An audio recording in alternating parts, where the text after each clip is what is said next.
The large meeting room fell silent as Captain James Miller walked to the center stage. His boots made soft sounds against the polished floor, each step echoing in the quiet chamber. The United Earth Defense Council members watched him from their elevated seats, their faces showing a mix of boredom and mild interest. Miller knew that look well. It was the same look he had seen countless times when presenting his ideas.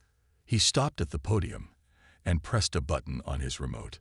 The huge screen behind him lit up, showing the image of a spaceship unlike anything the council had ever seen. Whispers filled the room, followed by poorly hidden chuckles. "This is the tortoise," Miller said, his voice steady despite the growing murmurs. "A new class of defensive warship that will change how we fight in space." The ship on the screen looked nothing like the sleek, arrow-shaped warships that Earth's fleet currently used.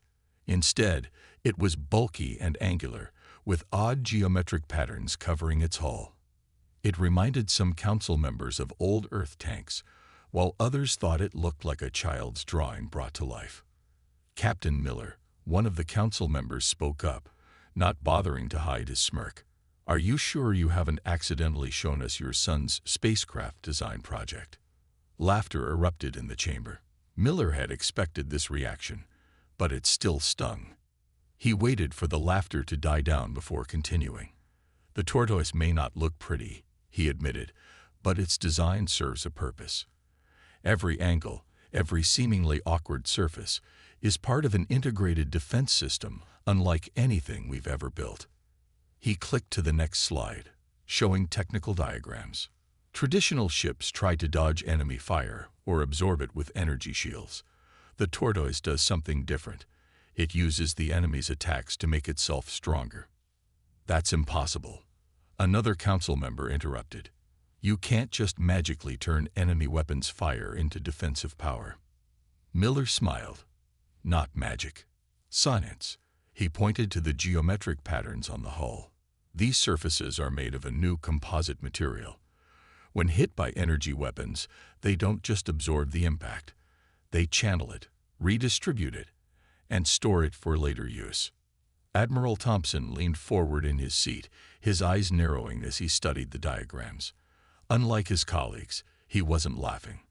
After 40 years in space combat, he had learned that sometimes the strangest ideas were the most brilliant ones. "Continue, Captain," Thompson said, silencing the other council members with a raised hand.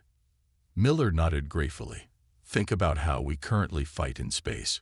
We build faster ships, bigger guns, stronger shields. But what if we could turn an enemy's strength against them? The harder they hit us, the stronger we become." He played a simulation showing the tortoise in action. Energy beams struck its hull, and instead of causing damage, they seemed to flow across the geometric patterns like water in a channel. The energy was visibly absorbed and stored in special chambers within the ship. "This is ridiculous," one of the senior council members stood up. "We need real warships, not some fancy light show. The threats we face require proven technology, not theories and dreams." Miller kept his cool, even as more council members joined in the criticism. He had spent 5 years developing this design, running countless simulations, testing the materials in small-scale experiments. He knew it would work. Admiral Thompson watched the growing chaos with growing concern. He saw something in Miller's eyes that the others missed, the quiet confidence of someone who knew they were right. "How much?" Thompson asked suddenly, his voice cutting through the noise. Miller blinked. "Sir, how much to build a prototype? Not a full-sized ship, but something big enough to prove your concept." The room fell silent again as Miller quoted a figure. It was high for a prototype, but a fraction of what a traditional warship cost. Thompson nodded slowly. "I have discretionary funds for experimental projects. You'll get your chance, Captain Miller. Build me a prototype, something small but functional. Prove that this isn't just theory." The other council members erupted in protests, but Thompson waved them off. "If he's wrong, we lose some money. If he's right." He left the sentence hanging. Miller gathered his materials, his hand steady despite his racing heart. As he packed up, He heard the council members talking among themselves, still laughing about the joke ship and the waste of resources. Back in his office, Miller sat at his desk and stared at the tortoise's design on his screen. The council's laughter still rang in his ears, but it didn't matter. He had his chance, thanks to Thompson. Now he just had to prove that his impossible ship could do exactly what he claimed. He opened his computer and began writing messages to his team. They had worked in secret for years, developing the materials and running simulations. Now they could finally build something real. As Miller worked late into the night, he thought about all the times throughout history when people had laughed at new ideas. They had laughed at the first submarines, at the idea of flying machines, at the concept of space travel itself. Let them laugh. The tortoise would prove itself when it mattered. The next few months were a blur of activity. Miller's team worked around the clock in a small facility on the outskirts of the lunar base. The prototype took shape slowly, each piece carefully crafted and tested. It wasn't much bigger than a small shuttle, but it contained all the essential systems of the full design. Thompson visited occasionally, watching the progress with interest. During one visit, he pulled Miller aside. "The council is still laughing," he said quietly. "They're calling it Miller's folly behind your back." Miller nodded. "I know, sir, but they won't be laughing when they see it work." "I hope you're right, son," Thompson replied, "because something's coming. Our deep space sensors have been picking up strange signals. Whatever's out there, it's big, and it's heading our way." Miller looked at the prototype, its angular surface reflecting the harsh lunar lights. "Then we better make sure we're ready when it gets here." As he watched Thompson leave, Miller felt the weight of responsibility on his shoulders. The tortoise wasn't just an experiment anymore. It might be Earth's best hope against whatever was coming their way. He turned back to his work, checking and rechecking every system. Let them laugh. Soon they would understand why he had designed the ship this way. Soon they would see that sometimes the best defense wasn't a bigger gun or a faster engine, but something entirely new. The prototype would be ready for its first test flight in a week. Miller had a feeling they would need it sooner rather than later. As he worked, he couldn't shake the feeling that Thompson was right. Something was coming. And when it arrived, the laughter would stop. The prototype tortoise floated silently in space, its angular surface reflecting the distant starlight. Inside the small bridge, Miller watched the readings on his screens with careful attention. The ship had performed perfectly in its first 3 test flights. But today was different. Today they would test its defensive systems for the first time. "All systems ready," Captain, his engineer, Tom Baker, reported from his station. "Power levels are stable, and the absorption grid is online." Miller nodded, his fingers tapping lightly on his armrest. They had an audience today. Admiral Thompson and several other council members were watching from the lunar base's observation deck. Even more importantly, Earth's deep space sensors had detected a large object entering the solar system. Whatever it was, it would reach Earth's orbit within days. "Begin the weapons test," Miller ordered.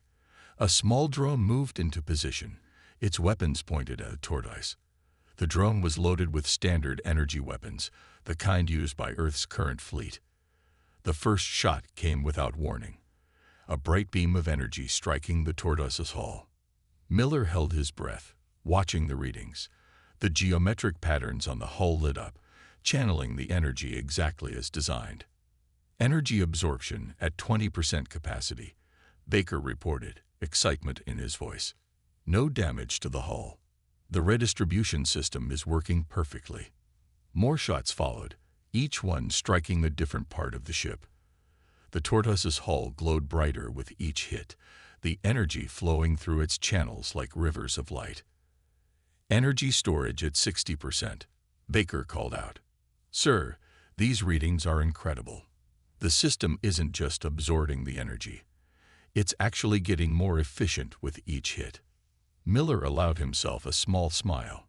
Years of work, of being laughed at and dismissed, were finally paying off. The tortoise was proving itself, A sudden alarm cut through his moment of triumph. "Captain," his sensor operator called out, "we're picking up something big entering lunar orbit." It's massive, sir." The view screen showed a ship appearing from nowhere, as if a curtain had been pulled away from the stars. It was beautiful in a terrifying way. Sleek, curved, and impossibly large. It made the tortoise look like a toy in comparison. "We're being hailed," the communications officer reported. Miller straightened in his chair. First contact. Humanity's first meeting with an alien civilization was about to happen, and he was sitting in an experimental ship that most of the Defense Council considered a joke. "Put them through," he ordered. The screen flickered to life, showing a humanoid figure with pale, almost translucent skin and eyes that seemed to shift color as they moved. "I am Lord Reed of the Stellar Dominion," the alien announced in perfect English. "We have been observing your civilization and have decided you are ready for elevation." Miller felt a chill run down his spine at the way Reed said elevation. "I'm Captain James Miller of Earth's Defense Force. We welcome peaceful contact with your civilization." Reed's eyes fixed on the tortoise, and his expression changed to one of barely hidden disgust. "What is this craft you operate? Surely this is not representative of your military capabilities." Before Miller could respond, another alien appeared on the screen, this one wearing what was clearly a military uniform. "Lord Reed, with respect, you needn't waste time discussing their primitive vessels. This one appears to be some sort of cargo hauler, barely worth our attention." "Commander Stone," Reed introduced the newcomer, "our military attaché. He is less diplomatic than I, but his assessment appears accurate. Captain Miller, surely you have more appropriate vessels for this historic meeting." Miller felt his face grow hot, but kept his voice steady. "The tortoise is an experimental design, Commander. Its capabilities might surprise you." Stone laughed, a sound like breaking glass. "Surprised by this geometric absurdity? It looks like something a child would design. Lord Reed, I suggest we proceed with the standard protocols. This species clearly needs significant guidance." As they spoke, Miller noticed Baker frantically gesturing at his console. The engineer had been running deep scans of the alien vessel, and what he found was troubling. Their weapon systems were powered up, despite their diplomatic words. "Captain," Baker whispered, "their ship's design. It's optimized for offensive capabilities, almost no defensive systems. They're not here for peaceful contact. They're ready for war." Miller kept his face neutral as he processed this information. The tortoise's unusual sensors, designed to analyze energy patterns for its defensive systems, had revealed what conventional scans might have missed. "We would be honored to demonstrate our ship's capabilities," Miller said carefully. "Perhaps a joint exercise." Stone's laugh was even more dismissive this time. "Exercise? With that? We would destroy it with a single shot. No, Captain, your role is to watch and learn as we demonstrate true space warfare technology." The alien ship began launching smaller vessels, sleek fighters that moved with incredible speed and grace. They performed complex maneuvers around the tortoise, clearly meant to intimidate. "Impressive," Miller admitted, "but appearances can be deceiving." "A lesson you'll soon learn," Stone replied coldly. "Lord Reed, I believe we've wasted enough time with these primitives. Shall we proceed with the next phase?" Reed nodded, his color-shifting eyes showing no emotion. "Indeed. Captain Miller, you will witness the beginning of your world's elevation. Remember this moment, when you first glimpsed true power." The transmission cut off, but the alien fighters remained, circling the tortoise like predators. Miller knew they had just witnessed something important, not just first contact, but first threats. "Sir," Baker said quietly, "should we return to base?" Miller stared at the alien mothership, thinking about its lack of defenses, about its commander's arrogance. He thought about the years of mockery he had endured, about how everyone had laughed at his primitive design. "No," he decided. "We stay. Run full power to the absorption grid. I have a feeling we're about to get a real combat test of our systems." As if in response to his words, more alien ships began emerging from hyperspace, an entire fleet appearing around the moon. Their weapons were charged, their intentions clear. "They're going to attack," Baker whispered. Miller nodded, watching the alien fleet grow larger. "Yes, they are, and they're going to learn something important." "What's that, sir?" A small smile crossed Miller's face as he watched the alien ships move into attack positions.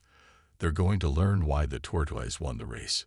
The Stellar Dominion fleet surrounded Earth's moon, their weapons charging, while on the lunar base, the Defense Council watched in horror. Only Admiral Thompson remained calm, his eyes fixed on the small, angular ship that everyone had laughed at.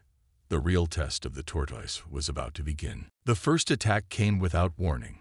The alien fighters opened fire simultaneously, their energy weapons lighting up the space around the Tortoise like artificial lightning. Miller watched calmly as the shots struck his ship's angular hull. Energy absorption at 30% and rising. Baker reported, his voice steady despite the situation. "The geometric patterns are working exactly as designed, sir." Through the view screen, Miller could see the confused reactions of the alien pilots as their weapons failed to damage the Tortoise.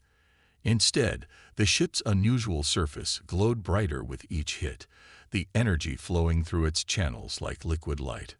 "Sir," the sensor operator called out. "Multiple ships emerging from hyperspace near Earth's defense stations. They're opening fire on our facilities." Miller's hands tightened on his armrest. The Stellar Dominion had shown its true colors. This wasn't first contact. It was an invasion. On his screens, he watched Earth's conventional warships move to engage the attackers. The sleek human vessels, so proud and powerful looking, were being torn apart by the superior alien weapons. "Captain," Lord Reed's voice came through the communication system, dripping with fake sympathy. "Observe as your primitive defenses fall. Accept your elevation with dignity, and we may spare some of your facilities." Miller didn't respond. He was too busy watching the energy readings on his ship. The Tortoise's hull now glowed like a small sun, its absorption systems drinking in every shot from the confused alien fighters. "Energy storage at 70%, Baker announced. "Sir, the system is adapting to their weapon frequency. Each hit is being absorbed more efficiently than the last." Commander Stone's voice cut in, his previous arrogance replaced by confusion. "What trickery is this? Your vessel should be space debris by now." More alien ships joined the attack on the Tortoise, apparently offended by its continued existence. Energy beams and plasma bolts struck from all directions. But instead of destroying the ship, they only made it stronger. "Sir," Baker called out, excitement creeping into his voice, "we've reached 90% storage capacity. The conversion systems are ready." Miller nodded, finally allowing himself a small smile. "Send word to Admiral Thompson. Tell him to get our people clear of the lunar defense station." On the main screen, Lord Reed's face appeared again, his color-shifting eyes now showing the first hints of concern. "What are you doing, Captain? What is this ship?" "You called it primitive," Miller replied calmly. "You laughed at its design. Would you like to know why we made it look this way?" Before Reed could respond, Miller gave the order. "Baker, initiate energy conversion. Target the lead ships first." The Tortoise's hull patterns shifted, the stored energy beginning to flow in new directions. The geometric shapes that had absorbed so much power now prepared to return it. "Conversion beginning," Baker reported. "Sir, the efficiency is beyond our simulations. The absorbed energy has been amplified by the redistribution network." The first blast from the Tortoise took everyone by surprise. A beam of pure energy, created from the aliens' own weapons fire, shot out and struck one of the Dominion's larger ships. The alien vessel's shields, designed to stop conventional weapons, might as well have been paper. The beam cut through it like it wasn't there, slicing the ship in half. "Impossible." Commander Stone's voice cracked with disbelief. "That level of power, from that primitive design." Miller watched as his crew targeted more enemy ships. Each shot from the tortoise carried the combined and amplified energy of countless alien attacks. The geometric patterns on the hull, so mocked for their unusual appearance, proved their worth as they channeled the energy with deadly precision. "Your weapons are impressive," Miller transmitted to the alien command ship, "but you never asked why we made our ship able to absorb so much power. You never wondered if there might be a reason for its strange design." The alien fleet began to pull back, finally realizing their mistake. But it was too late. The tortoise, powered by their own attacks, was now the most dangerous ship in the solar system. 98% of Earth's defense stations are reporting heavy damage. The sensor operator reported grimly. "Civilian casualties in the thousands. They hit us hard, sir." Miller felt cold anger replace his satisfaction. The aliens hadn't just attacked military targets. They'd struck civilian areas too, probably hoping to force a quick surrender. "Baker," he ordered, "prepare for wide-range energy dispersion. Let's show them what happens when they threaten our people." The tortoise's hull blazed brighter than ever, its energy channels forming new patterns. The ship that had absorbed so much destruction was ready to respond in kind. "Captain Miller," Lord Reed's voice had lost all its previous condescension. "Perhaps we can discuss terms. Your ship's capabilities are unexpected. We could offer you a place within the Dominion's fleet." "You attacked our civilian stations," Miller replied coldly. "You killed thousands of innocent people, and you did it while pretending to come in peace." The tortoise's energy weapons fired again, this time in a spreading pattern that caught multiple alien ships. Each blast carried the power of dozens of their own weapons, turned against them with terrible efficiency. "Fall back," Commander Stone was shouting to his fleet. "All ships, emergency retreat. That ship isn't primitive at all. It's a demon." Miller watched as the alien fleet tried to escape. Some made it to hyperspace. Others, their engines damaged by the tortoise attacks, could only watch as their own energy was turned against them. "Sir," Baker reported, "we're detecting more Dominion ships approaching Earth, a second wave of their invasion force." Miller nodded grimly. "Good. They can watch what happens to the first wave. They can see what their weapons do when we send them back." The tortoise moved forward, its hull still glowing with stored power. The ship that had been laughed at, mocked as primitive and useless, had become humanity's strongest defender. And it wasn't finished yet. In the Lunar Observation Center, Admiral Thompson watched with a mixture of pride and amazement. The council members who had laughed at Miller's design sat in stunned silence as they watched the tortoise tear through the alien fleet. "Sometimes," Thompson said quietly, "the best weapons don't look like weapons at all." The battle for Earth was far from over. But the aliens had made a crucial mistake. They had judged by appearances, had attacked without understanding. Now they would learn why that was going to cost them dearly. Miller prepared his ship for the next wave of attackers.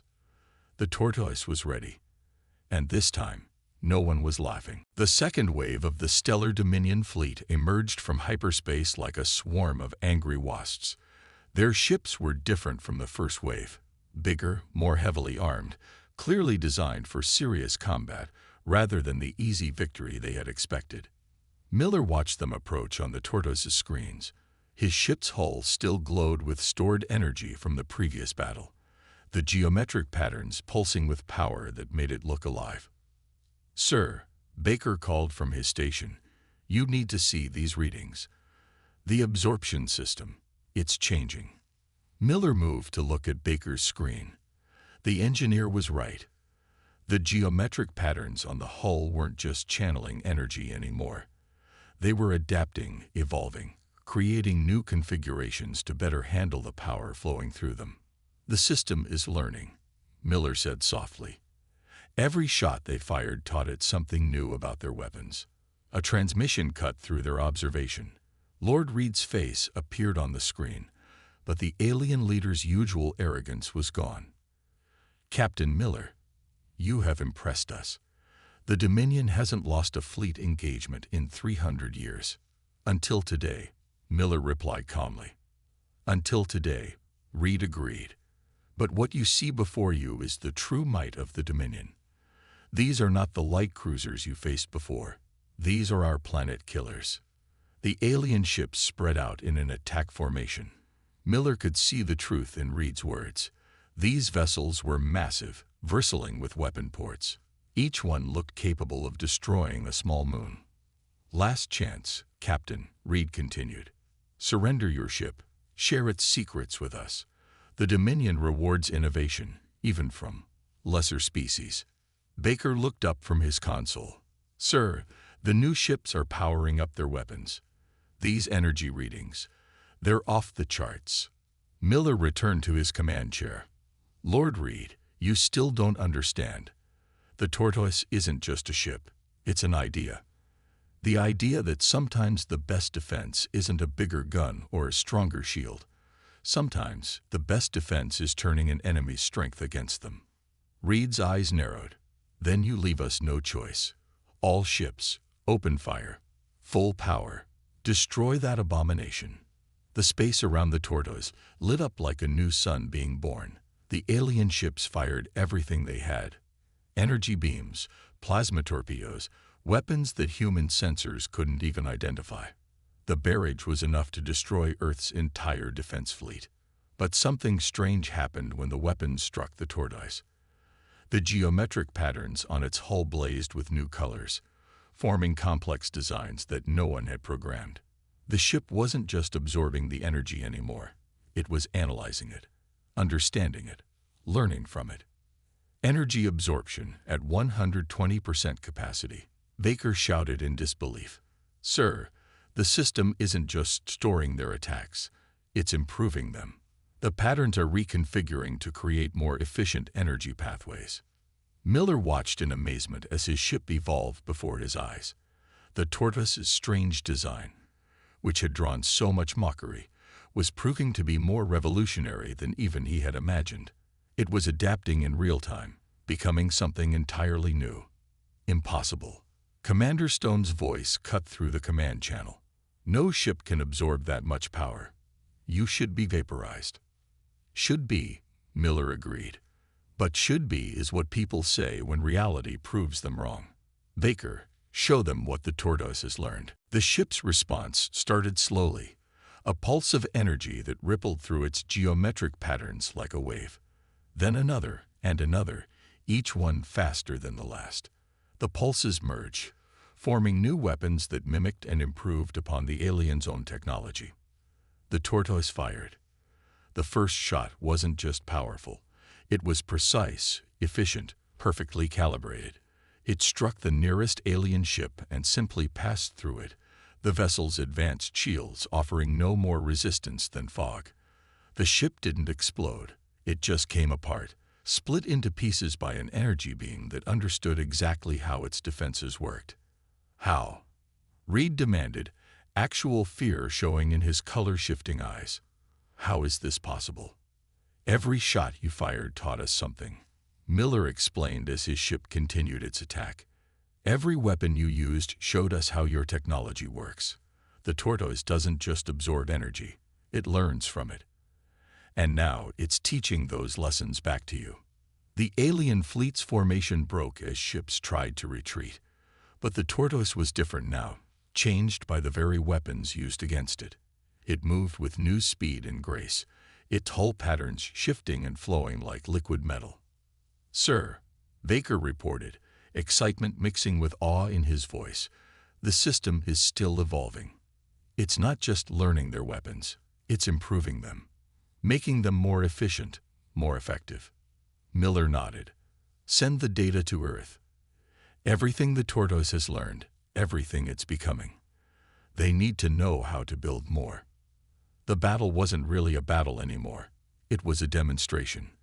The tortoise moved through the alien fleet like a teacher correcting mistakes, each shot showing the Dominion exactly how much they had underestimated humanity's potential.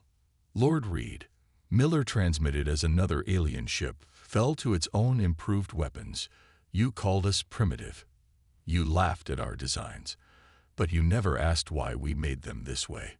You never considered that maybe, just maybe, we had seen something you missed." The alien leader didn't respond. His mighty fleet, the pride of the stellar dominion, was being systematically taken apart by a ship they had mocked as primitive, a ship that had turned their own arrogance into a weapon against them. "Baker," Miller ordered, "prepare a full power demonstration.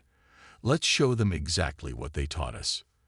The tortoise's hull blazed with energy, the geometric patterns forming new configurations that seemed to bend space itself. The ship that had been laughed at, dismissed as a joke, had evolved into something beyond its creator's dreams.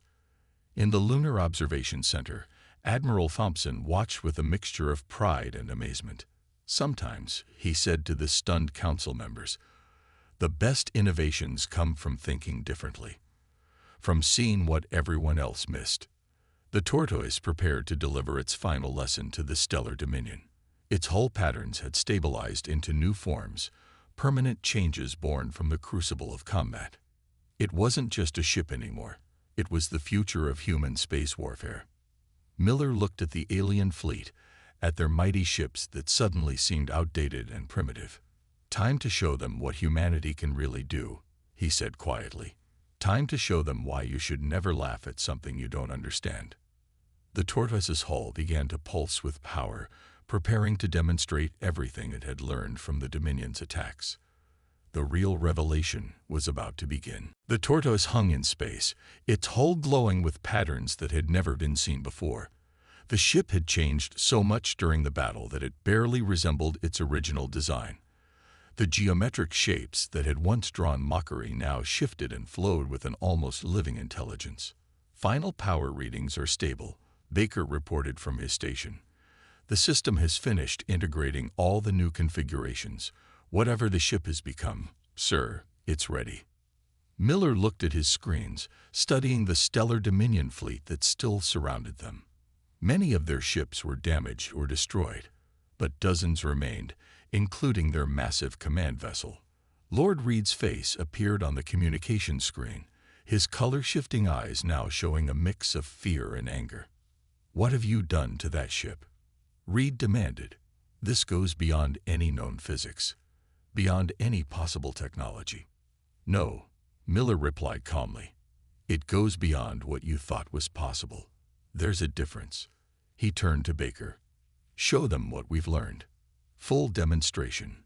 The tortoise's hull patterns began to pulse in new ways. Energy flowed through channels that reshaped themselves, forming designs that seemed to bend the light around them. The ship wasn't just using the absorbed energy anymore. It was reshaping it, improving it, turning it into something entirely new. The first demonstration came as a wave of pure force that spread out from the tortoise in all directions. When it touched the alien ships, their shields didn't just fail.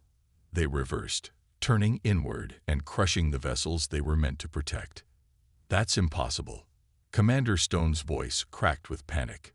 "Shields can't be reversed." "They can now," Miller replied. "Your own weapons taught us how.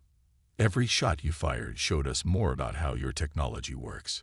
The tortoise didn't just absorb your attacks, it understood them." The next demonstration came as beams of energy that didn't so much destroy the alien ships as take them apart, separating them into their component pieces as if they were being unmade. The tortoise had learned how their ships were built, and now it knew exactly how to unbuild them. "Stop this," Reed shouted. "You can't possibly control such power. You'll destroy everything." Miller shook his head. "We control it just fine. The real question is, why didn't you?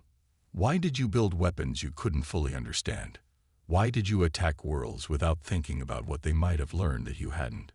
The tortoise's final demonstration was the most impressive. The ship released all its stored energy in a carefully controlled burst that spread through space like a web of light. When it touched the alien ships, it didn't destroy them. Instead, it shut them down, turning their own power systems against them. "Their entire fleet is powerless," Baker reported with amazement. "The energy web, it's not just shutting them down, it's rewriting their systems, teaching their ships new rules." Miller stood from his command chair and approached the main screen where Reed's face showed clear defeat. "You came to elevate us," Miller said quietly, "to show us true power. Thank you. You taught us more than you can imagine." "What are you?" Reed whispered. "We're human," Miller replied simply. "We look at problems differently. When you build bigger guns, we think about defense. When you focus on attack, we think about turning that attack back on itself. When you laugh at something you don't understand, we use that underestimation to our advantage."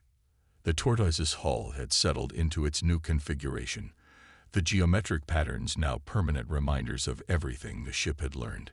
Baker's console beeped with new information. "Sir," the engineer reported, "we're detecting more ships entering the system. A lot more." Miller nodded. "The rest of the Dominion fleet, I assume, coming to see why their invincible armada has gone silent." He turned back to Reed. "You have a choice now. You can call them off, tell them what you've learned here, or you can watch as they teach the tortoise even more about your weapons." Reed's color-shifting eyes darted between different screens, looking at his powerless fleet, at the changed tortoise, at the approaching reinforcements. "You would spare us after we attacked you." "We'll spare you because we're not like you," Miller answered. "We don't destroy things just because we can. We learn, we adapt, we improve. And right now, you have the chance to learn something too." The alien leader was quiet for a long moment. Finally, he nodded. "Send the signal," he ordered someone off-screen. "All ships are to stand down. The invasion is over." Miller watched as the approaching fleet slowed and stopped, keeping their distance from the tortoise. The ship that had been laughed at now commanded the respect of one of the galaxy's most powerful civilizations. "Sir," Baker called out, "Admiral Thompson is hailing us." The Admiral's face appeared on a secondary screen, a broad smile on his weathered features. "Congratulations, Captain. The Defense Council would like a word with you. Something about funding for a full fleet of tortoises." Miller couldn't help but smile. "Funny how quickly people stop laughing when they see what's possible." "That's how progress works, son," Thompson replied. "Someone sees something nobody else can see. They get laughed at, mocked, dismissed. Then they prove everyone wrong, and suddenly everyone claims they saw it all along." The tortoise began its journey back to Earth, its new hull configurations gleaming in the starlight. Behind it, the stellar Dominion fleet remained powerless, their mighty weapons turned into teaching tools for humanity's newest defense system. "Baker," Miller said as they approached the lunar base, "send all our data to Earth's engineering teams. Everything the ship learned, everything it became. It's time we started building more." "Already done, sir," the engineer replied. "Though I doubt any of them will be quite like this one. The original, the ship they laughed at." Miller looked at his screens one last time, at the alien fleet that had taught them so much without meaning to. The tortoise had changed everything. Humanity's defenses, their understanding of physics, their place in the galaxy. And it had all started because someone dared to think differently, to see possibility where others saw only foolishness. The ship that had been mocked as primitive had evolved into something beyond anyone's expectations. It had protected Earth, defeated an invasion, and changed the course of human history. And it had done it all because people had laughed at it, had underestimated it, had never bothered to ask why it looked so strange. As they docked at the lunar base, Miller remembered all the laughter, all the mockery, all the dismissive comments. None of it mattered now. The tortoise had proved itself in the only way that counted, by turning its enemy's strength against them, by learning and adapting and becoming something new. No one was laughing anymore. And that, Miller thought, was the greatest victory of all.